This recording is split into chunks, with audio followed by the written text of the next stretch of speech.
OG Rose here, and today we're going to be talking about a paper called The Phenomenology of True Ignorance. And the question that the paper is going to explore is what is it like to experience something we don't know? What is it like to experience ignorance? And the argument of the paper is going to be that experiencing ignorance is like experiencing knowing something. Like the great dilemma is that it's actually impossible to experience true ignorance. Because the moment we know we're ignorant, this isn't true ignorance. This is another kind of ignorance. Like if I know I don't know physics, then there's a sense in which I am not ignorant fully. I'm not fully ignorant about my ignorance about physics because I know I don't know physics.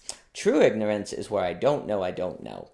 And this could get into black swans and into seeming to leave, unknowns from Rumsfeld, all these different things. But it's absolutely structured into my experience in the world where I never experience true ignorance. And I think I do. I think I experience ignorance. But it is actually not possible for me to do so. And this has quite a lot of implications on how I exist in the world. When you look at every experience you have constantly, you experience as grasping. When you look at a bookcase, you experience as that is a bookcase. You know it is a bookcase. When you are talking to someone, you experience words as things that you understand and you know. And if you don't understand a word you hear, you know you don't understand it. So you say, what do you mean by that? So you're always, the only way to experience the world is as grasping, as getting it. And even if you get that you don't get it fully, you still get that you don't get it fully. So there's still some sort of grasping going on. This leaves a gaping hole, though, in our phenomenological experience because we cannot grasp not grasping. And this is going to probably contribute very heavily in the direction of overconfidence, overestimating, and also not realizing how much bigger the world is than whatever system we use by which to understand it.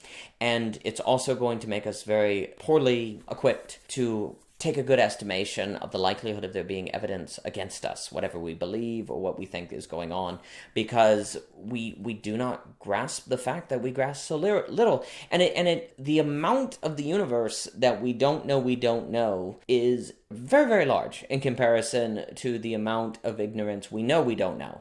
And so we're like a little dot, like a really small dot in a giant sea of ignorance we don't know we're even ignorant about.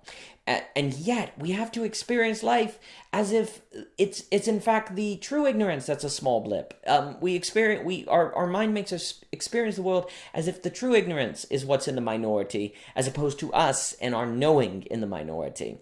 And this is something, if you take seriously, I think is useful for creating intellectual humility. Well, one, it's also going to create a spirit of lifelong learning. We're always going to want to learn more when you start to realize how little we probably know.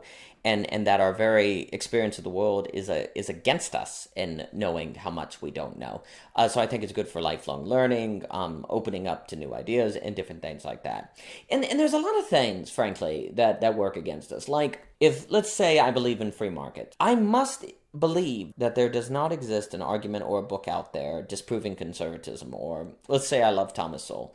Well, then I have to believe that nowhere in Thomas Piketty does he disprove Sowell. Have I read all of Piketty? Have I read all of the French economists and all these different people?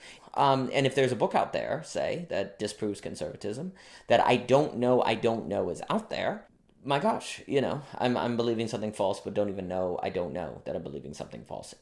And I must necessarily believe, if I believe anything, that there is not something out there that disproves what I believe. That's quite a leap, and yet we all have to make it. Seeing how much true ignorance composes the majority of the world relative to what we know, the likelihood that there is something out there that may, at the very least, complexify what we believe is quite high.